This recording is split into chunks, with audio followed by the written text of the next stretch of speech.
बिस्मिल्लाहिर्रहमानिर्रहीम। अस्सलामुअलैकुम।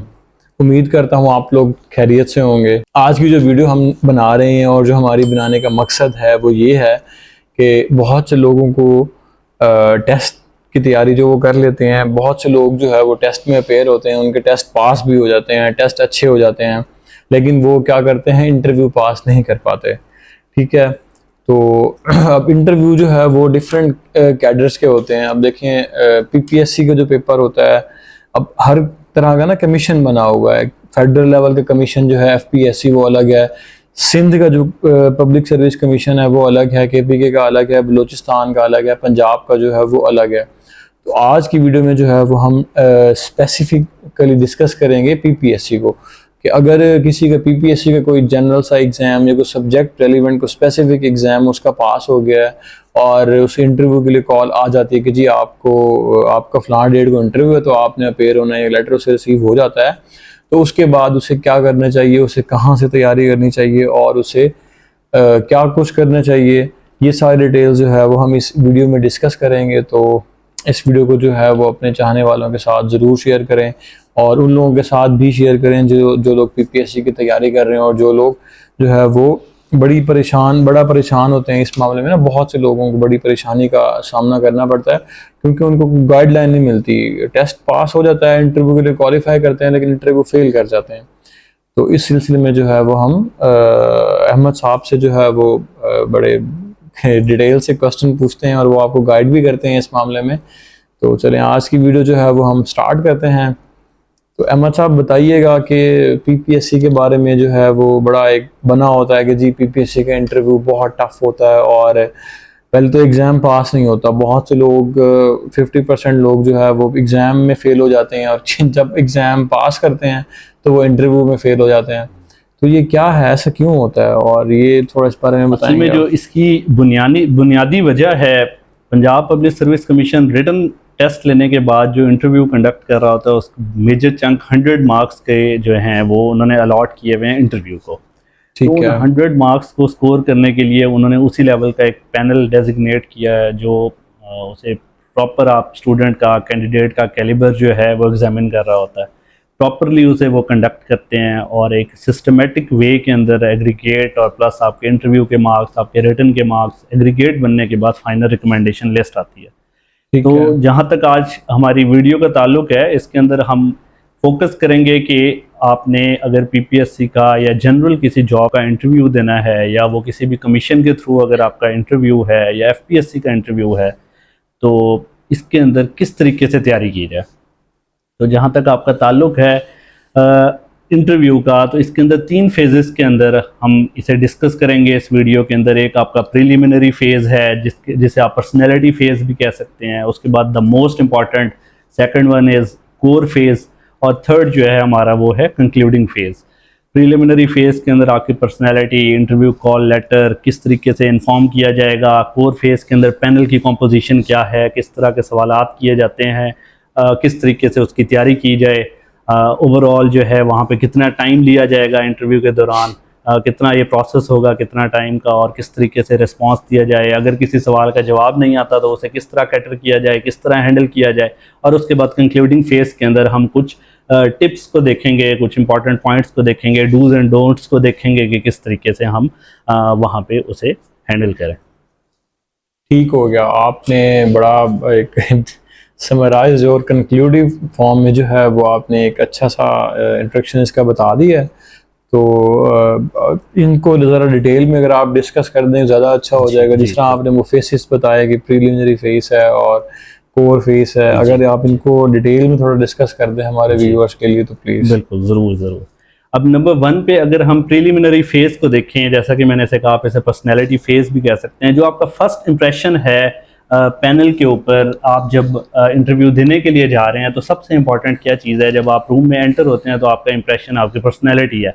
उस पर्सनैलिटी को आपने कैसे बेहतर करना है, उन 5 to 7 मिनट्स या 10 मिनट्स का जो आपका इंटरव्यू है उसके अंदर आपने उन्हें किस तरीके से रिस्पॉन्स देना है, किस तरह से इम्प्रेस करना है, अपना जो आपके अंदर नॉलेज है उन तक कैसे कन्वे करना है। लेकिन सबसे इंपॉर्टेंट ये होगा कि जो आपका फर्स्ट इंप्रेशन वो आपकी पर्सनैलिटी है। अब वो पर्सनैलिटी किस तरीके से बेहतर होगी इंटरव्यू डे के ऊपर, सबसे इंपॉर्टेंट है इसके अंदर ड्रेसिंग, कि आप किस तरह की ड्रेसिंग करके जाते हैं। तो ड्रेसिंग से पहले भी अगर हम प्रीलिमिनरी फेज के अंदर देखें तो सबसे पहले आपको इंटरव्यू कॉल लेटर आएगा। इंटरव्यू कॉल लेटर स्टूडेंट्स काफ़ी ज़्यादा कैंडिडेट्स का एक क्वेश्चन होता है कि किस तरह इन्फॉर्म किया जाएगा। पीपीएससी मोस्टली जो है वो एक तो कॉल लेटर आपको मिलेगा उनकी वेबसाइट से, जो आप डाउनलोड करेंगे, प्रिंट लेंगे और उसके ऊपर वो तमाम रिक्विजिट्स उन्होंने मेंशन किए हैं जो आपने इंटरव्यू डे पे एक पर्सनल फाइल लेके जानी है। उस पर्सनल फाइल के अंदर आपके तमाम डॉक्यूमेंट्स एज़ पर आपके इंटरव्यू कॉल लेटर, जो चीज़ें उन्होंने ओरिजिनल लिखी हैं, जो चीज़ें उन्होंने अटेस्टेड लिखी है, उसके अकॉर्डिंग आप अपनी फ़ाइल को कंप्लीट करें। अगर उन्होंने एनओसीज़ लिखे हैं तो जो इन सर्विस एम्प्लॉयज़ हैं वो अपना एनओसी पहले इंश्योर करें। अगर कोई एक्सपीरियंस सर्टिफिकेट्स हैं इन ओरिजिनल, अगर आप उन्हें पहले डिस्पैच नहीं कर चुके तो उन्हें अपने साथ लाजमी लेके जाएं इंटरव्यू के टाइम के ऊपर। और इस तरह के कैंडिडेट्स जो फार ऑफ प्लेसेस लाइक कोई साउथ में से साउथ पंजाब से बच्चा जा रहा है या कोई इस तरह के एरिया से उसने मूव करना है, लाहौर में उसका इंटरव्यू है, तो मेरी पर्सनल ये रिकमेंडेशन है कि ऐसा ना हो कि इंटरव्यू उसका सुबह अगर 9 बजे है तो वो सारी रात ट्रैवल करके सुबह 9 बजे वहाँ पे पहुँच रहा है। तो ये चीज़ें रिटर्न में तो फिर भी हो सकता है, लेकिन इंटरव्यू वाले दिन आपका फ्रेश होना, क्योंकि आपके 100 मार्क्स और डू और डाई सिचुएशन है, फाइनल आपके 5 to 7 मिनट्स आपकी ज़िंदगी के डिपेंड कर रहे हैं कि आपको वो स्केल की जॉब मिल सकती है कि नहीं। तो आपकी पूरी लाइफ का दारो मदार एक आपके प्रोफेशनल करियर का उसके ऊपर डिपेंड करता है। तो इस तरह का रिस्क जाते हैं। जो हम बात कर रहे थे ड्रेसिंग की, ड्रेसिंग के अंदर जो मेल कैंडिडेट्स हैं उनके लिए तो बड़ा 2 ही ऑप्शंस हैं उनके पास। जो रिकमेंडेड है वो तो ये है कि वो सूट पहने, 2 पीस पहने, पैंट कोट और साथ वो अगर टाई लाजमी लगाएं, लाइट कलर की शर्ट बेटर है, ज़्यादा रिकमेंडेड है एक्सपर्ट्स की तरफ से। या कोई भी इस तरह की ड्रेसिंग जो फॉर्मल हो, इनफॉर्मल ड्रेसिंग बिल्कुल भी ना करके जाएं, जीन्स या इस तरह की चीज़ें, ये बिल्कुल ही आपका जो है इंप्रेशन वो है वो ज़ीरो कर देंगी। इसी तरह अगर कोई ऐसा स्टूडेंट है जो वेट की वजह से या वैसे उसने लाइफ में कभी इस तरह की फॉर्मल ड्रेसिंग नहीं की और वो यूजुअली शलवार कमीज़ जो है वो यूज़ करता है, तो उसे चाहिए कि वो इस शलवार कमीज़ ही ड्रेसिंग को ही फॉलो करे, लेकिन उसके साथ वेस्ट कोट और शूज़ का ख़ास ख्याल रखा जाए कि वो फॉर्मल हों, कि ये नहीं कि इस तरह के वो सैंडल पहन के चले जाएँ, ओपन शूज़ इस तरह के पहन के चले जाएँ। तो इस चीज़ को, ड्रेस कोड को लाजमी फॉलो करना चाहिए। तो ये प्रीलिमिनरी फेज़ के अंदर जो है ये चीज़ें बहुत ज़्यादा इंपॉर्टेंट है। अच्छा, इसमें आपने अभी बताया कि जी इस तरह का ड्रेस जो है वो होना चाहिए और सूट के साथ वेस्ट कोट होना चाहिए और 2 पीस होना चाहिए। ये तो मेरे ख्याल में आपने स्पेसिफिकली मेल्स के लिए बताया। जी। अगर कोई फीमेल हो और उसने इंटरव्यू में अपेयर होना हो तो उसके लिए भी कोई ड्रेसिंग सेंस कोई है कि उसमें ड्रेस कोड कोई है उसका कोई? बिल्कुल, बहुत आपने अच्छा पॉइंट रेज किया, क्योंकि फीमेल कैंडिडेट्स भी, या बल्कि उनका तो वुमेन कोटा भी है, बहुत ज़्यादा कैंडिडेट्स इंटरव्यू के लिए अपीयर हो रही होती हैं। तो फीमेल कैंडिडेट्स को चाहिए कि एटलीस्ट जो एक्सपर्ट्स की एक राय है कि जो डार्क कलर्स हैं लाइक रेड, येलो, इन कलर्स को वेयर करके नहीं जाना चाहिए। इसी तरह कुछ ख़वातीन जो हैं माजरत के साथ कि लॉन्ग हील्स पहन के जो आवाज़ करते हैं शूज़, जब आप रूम में जाते हैं तो देखें पिन ड्रॉप साइलेंस है, तो इस तरह के शूज़ को अवॉइड किया जाए। और एक फॉर्मल ड्रेसिंग वो भी जो है लाजमी इस चीज़ को इंश्योर करें, ताकि जो एक ऑरा, जो एक उनकी पर्सनैलिटी है वो दूसरे को इम्प्रेस करे, और वो जो है एक लाइटर टोन के अंदर जो है उनकी ड्रेसिंग लाजमी होनी चाहिए। बिल्कुल, जिस तरह CSPs ने की होती है ड्रेसिंग, जब वो इंटरव्यू देने जाते हैं, इंटरव्यू वगैरह देने, तो उनकी बड़ी प्यारी ड्रेसिंग होती है। तो मेरे ख्याल में जितने भी कैंडिडेट्स हैं, अगर आपका इंटरव्यू है और आप इंटरव्यू देने चाह रहे हैं तो आपको ड्रेस कोड ज़रूर फॉलो करना चाहिए। ठीक है, तो ये तो मेरे ख्याल में प्रीलिमिनरी फेस को आपने डिस्कस किया। इसके बाद नेक्स्ट जो फेस है, कोर फेस, उसको हम डिस्कस कर लेते हैं। सबसे इम्पॉर्टेंट, जैसा कि हमने वीडियो के स्टार्ट में भी डिस्कस किया, the most important phase of interview is core phase. Core phase के अंदर देखिए, आपने एक इंटरव्यू पैनल के सामने अपीयर होना है। अगर आपको उसके पैनल की कॉम्पोजिशन का इल्म ही नहीं है, अगर आपको उसका नॉलेज ही नहीं है, तो आप किस तरीके से आपको पता लगेगा कि आपने क्या आंसर्स देने हैं। तो ये कॉम्पोजिशन जानना बहुत ज़रूरी है। वो कौन होंगे ये ज़रूरी नहीं है, लेकिन उसकी कॉम्पोजिशन क्या है, एक जनरल जो है वो आप लोगों को मैं आइडिया इस वीडियो के अंदर देना चाहूँगा कि जो हमारे इंटरव्यू पैनल को, जब वो स्टूडेंट वहाँ पे कैंडिडेट अपीयर होगा, तो जो लीड कर रहा होगा, जो चेयरमैन के रोल में होगा, वो पंजाब पब्लिक सर्विस कमीशन की तरफ से या सर्विस कमीशन किसी और सूबे का होगा, तो वो उसका रिप्रेजेंटेटिव, उसका मेंबर होगा। ठीक है, वो कोई रिटायर्ड ब्यूरोक्रेट भी हो सकते हैं, वो कोई रिटायर्ड जुडिशरी से भी हो सकते हैं, या जो भी, वो PPSC का काम है। लेकिन हमें ये पता होना चाहिए कि हमारे पैनल के जो हेड हैं, उस टाइम के इंचार्ज हैं, फाइनल डिसीजन जिन्होंने लेना है, जिनके पास आप ऐसे समझ सकते हैं कि आपके इंटरव्यू के मार्क्स में से ज़्यादा पोर्शन है जिसकी वेटेज वो उनके पास होती है, और उन्हें इम्प्रेस करना, उनके क्वेश्चन के आंसर्स देना ये बहुत ज़रूरी है। और उनका जो मोस्टली फोकस होगा, किस तरह के क्वेश्चंस पूछेंगे, वो पूछेंगे जनरल नॉलेज से, लाइक पाक अफेयर्स से, करंट अफेयर्स से।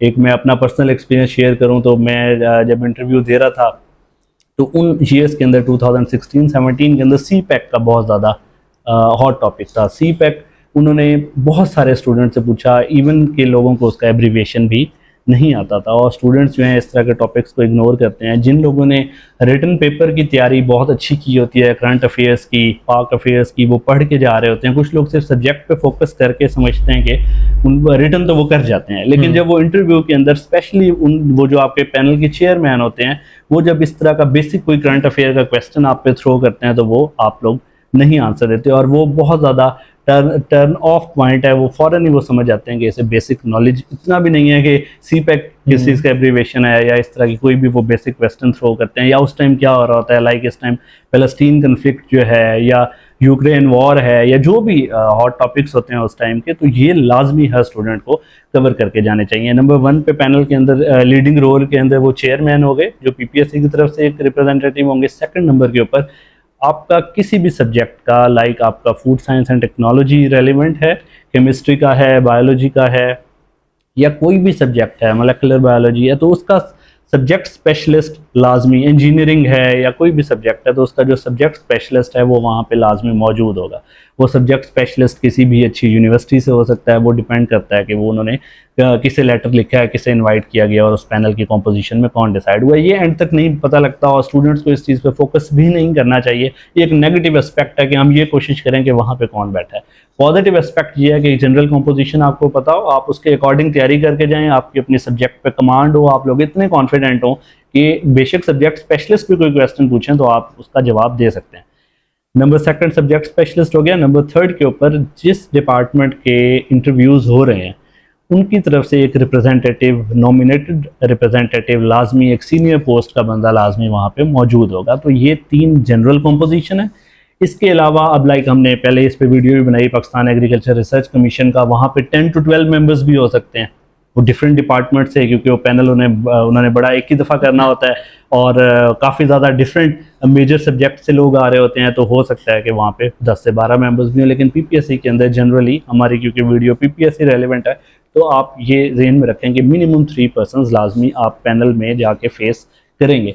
बहुत सारे ऐसे प्राइवेट जॉब्स के या इस तरह के इंटरव्यूज़ हम दे रहे होते हैं, वहाँ पे सब्जेक्ट स्पेशलिस्ट नहीं बैठा होता। वहाँ पे तो बहुत इजी होता है कि अगर आप सब्जेक्ट की बेसिक किसी कंसेप्ट को गलत भी बता दें तो हो सकता है उन्हें भी ना पता हो।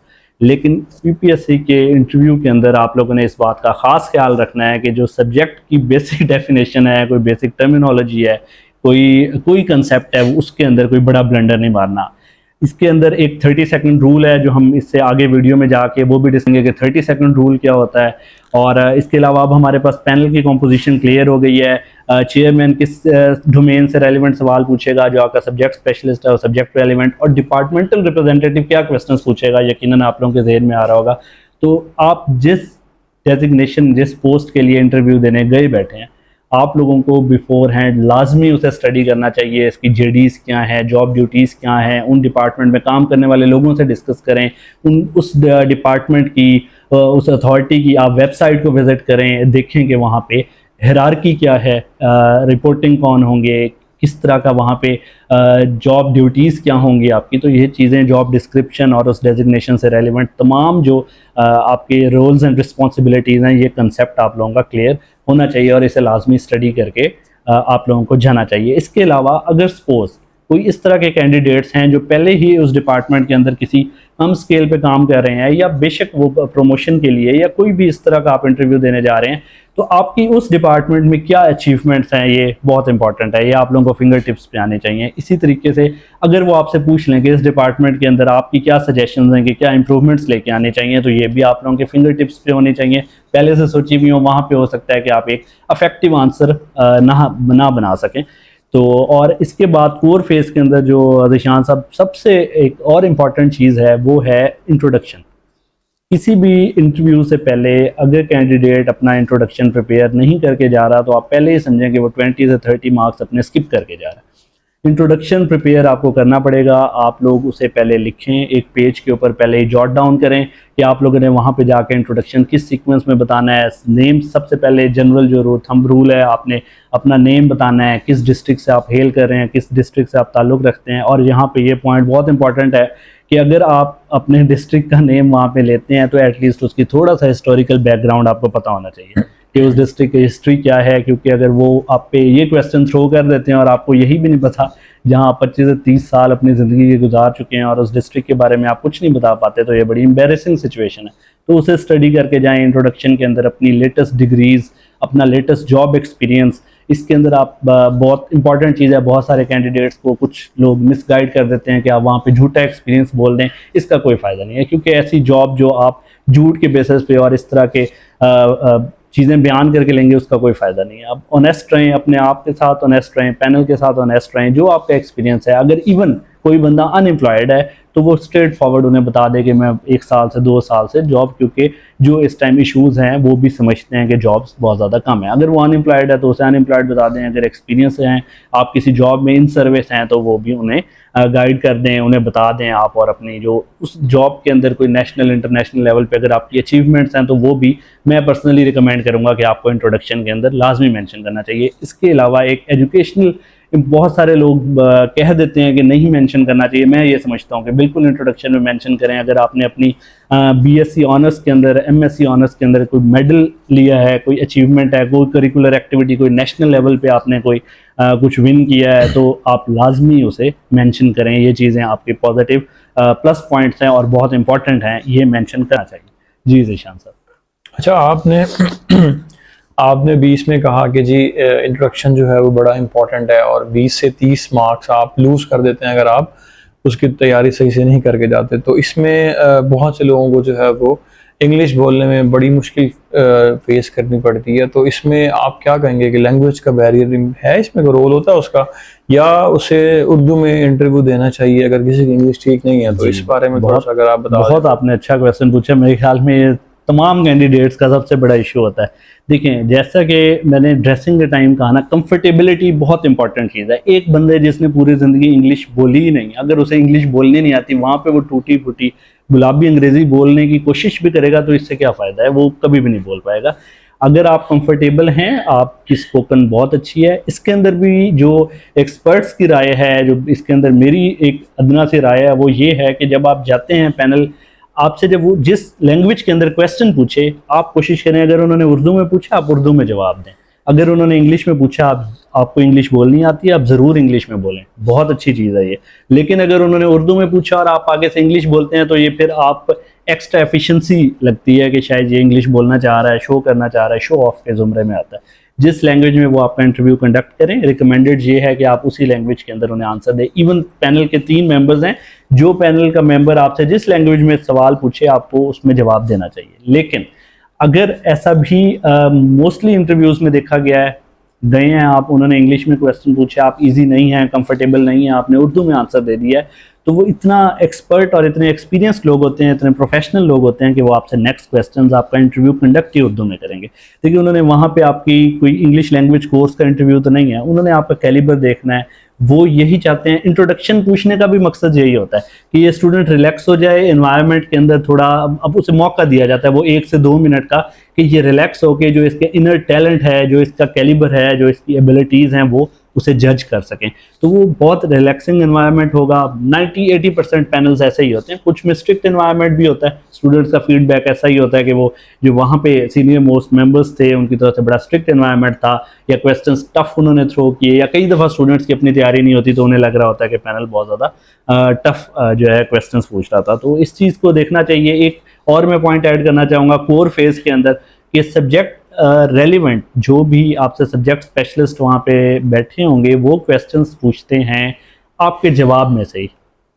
पहले वो बेसिक टू एडवांस, ये आपने याद रखना है कि जो इंटरव्यू मोस्टली होते हैं, हम यहाँ पे जनरल या जो मोस्टली चीज़ें हैं उसका जिक्र कर रहे हैं, कि लाइक वो बेसिक आपसे कोई डेफिनेशन पूछेंगे। अगर हम फूड साइंस के अंदर एक आपको एग्जांपल ज़ीशान साहब कोट करना चाहूँगा मैं, लाइक वो आपसे पूछते हैं कि प्रोटीन क्या होता है। उसके बाद आप प्रोटीन का बताएंगे तो वो कहेंगे बिल्डिंग ब्लॉक्स जो अमीनो एसिड्स के थे, इनके बारे में बताएं। Essential non essential amino acids कहते हैं। लाइक अगर आपने कभी कोई प्रोग्राम या क्विज प्रोग्राम एक रैपिड फायर राउंड होता है। तो इंटरव्यू अक्सर क्योंकि बहुत ज़्यादा कैंडिडेट्स होते हैं, उनके पास टाइम कम होता है, तो एक रैपिड फायर वो आपके ऊपर 10-12 क्वेश्चंस फेंकेंगे और आपने उन्हें बड़ा कंसाइज आंसर देना है। एक ही क्वेश्चन की इतनी डिटेल में नहीं चला जाना कि उन्हें वही लगे कि ये बहुत ज़्यादा एफिशिएंट हो रहा है। आपसे जितना पूछा जाए आप उसका जवाब दें, और एक अपना हर स्टूडेंट जो है फेवरेट सब्जेक्ट, फेवरेट कोई टॉपिक, इसे भी लाजमी फाइनल करके जाए, ताकि अगर वो आपसे पूछें तो आप लोगों की उसके ऊपर ग्रिप भी होनी चाहिए और आप उसके ऊपर बहुत अच्छे तरीके से आंसर्स भी दे सकें। तो इस तरह का टॉपिक लाजमी